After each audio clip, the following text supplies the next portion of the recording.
The natural beauty of the Goyt Valley, a few miles northwest of Buxton, in the Peak District National Park, has been attracting visitors, artists and photographers since the dawn of tourism in Victorian times.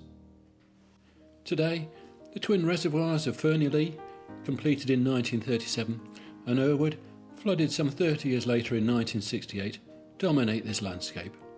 But old postcards, which were hugely popular from the early 1900s, reveal a completely different scene, and one that was in many ways far more picturesque. Many examples of these cards are on the companion website at www.goyt-valley.org.uk, and they provide a fascinating insight into how this area has changed over a relatively short space of time. The most popular starting point for visitors to the Goyt Valley would have been the Cat and Fiddle Inn, perched high on desolate moorland between Buxton and Macclesfield. These were just a few of the many postcards of the inn, which was famous for being the highest in England, until someone discovered there was one just a few feet higher in the Lake District.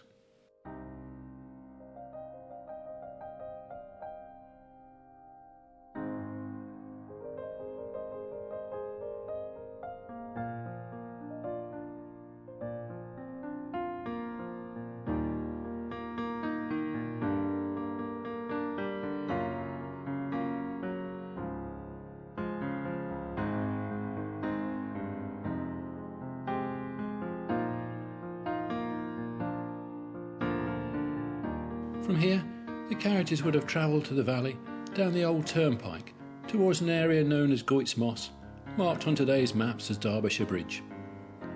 All this land once formed part of the 2,000-acre Errwood estate, owned by the wealthy Grimshawe family, who lived just a couple of miles further north along the valley at their grand country house, Errwood Hall.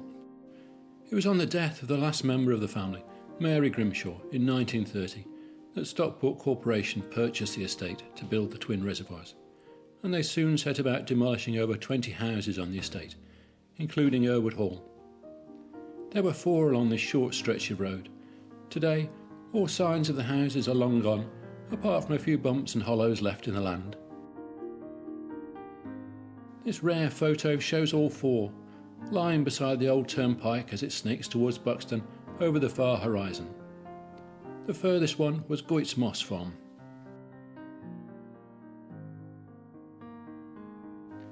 These 2 cards show it in winter and summer. This area is now a small car park and Peak District Ranger's hut.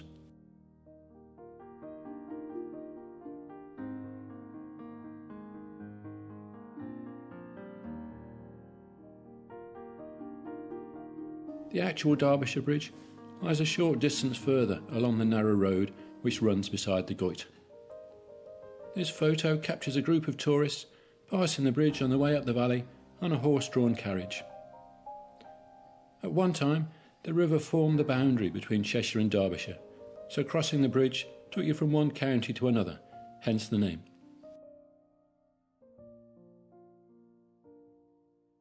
A couple of miles further north along the road lies an area known as Goyt's Clough. Today, it's a quiet and peaceful spot, with the old packhorse bridge spanning the river below. But it was a very different scene in times gone by, when the sounds of industry would have filled the air. Good quality building stone had been quarried here for centuries, and nearby a giant water wheel, said to be the second largest in Britain, was used to grind stone into powder, which was used in the production of white paint. Here, 2 children stand by the gate at the entrance to Goyt's Clough. Behind them lies the stone quarry, with piles of waste tipped down the valley side. And in the background, another carriage full of tourists pass on their way. Thomas Pickford, of removals fame, was said to have started his business here in the 1670s, transporting paving slabs to London's Regent Street on teams of pack horses. This is a view from the top of the quarry, looking down at where the stone was loaded onto wagons. The paint mill closed in 1890, and it's just possible to make out the ruins of the mill buildings in the far distance. Alongside them is a row of cottages, houses for the mill managers and their families.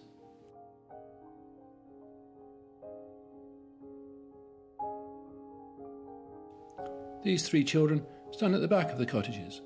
The mill, with its giant water wheel, would have been behind the slope to the right, and the stone quarry to the left.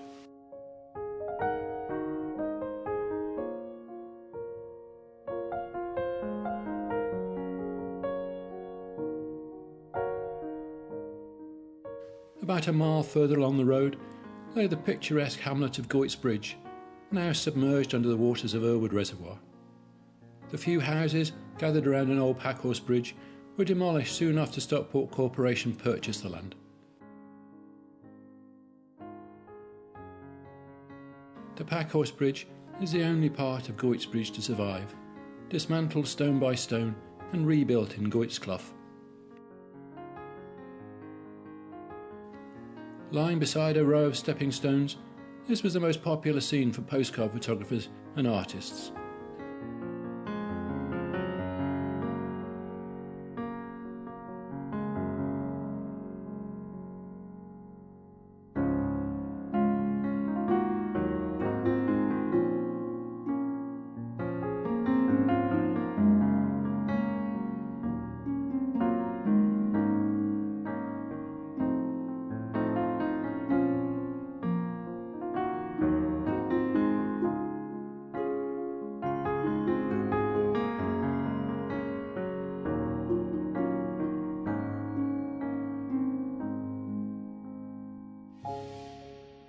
This view is from the packhorse bridge, looking over the Goyt as it flows over the stepping stones, and shows how precarious they must have been, especially when the river was running fast.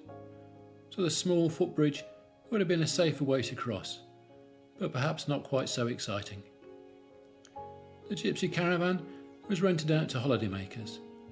Behind is a single-room school for children of the Grimshawe's estate workers. The school was in the garden of Errwood Cottage, which lay beside the gates at the entrance drive to Errwood Hall. Also known as Gatehouse and Gardener's Cottage, this large and attractive house was divided into two and was home to the Grimshawe's head butler and his family, as well as a place where the Grimshawe's friends would often stay.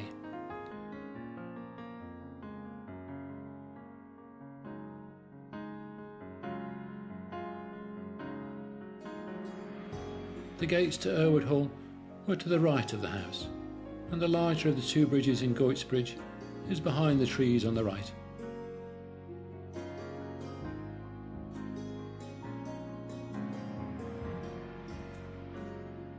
This postcard illustration was painted from this bridge and shows a view looking back towards the packhorse bridge on the left and Goyt's Head Farm in the centre, with a gypsy caravan on the right. Errwood Cottage is out of view on the far right. This photo was taken close to the Bunsell Incline, the long straight road that slopes down to the twin reservoirs today, and shows Errwood Cottage beside the drive to Errwood Hall, which is just visible amongst the trees in the far distance. There's lots more information and photos on the companion website about the history of the hall, the Grimshaws that lived here, and the many families who worked and farmed this land for generations. I hope you enjoyed this video. Many thanks for watching.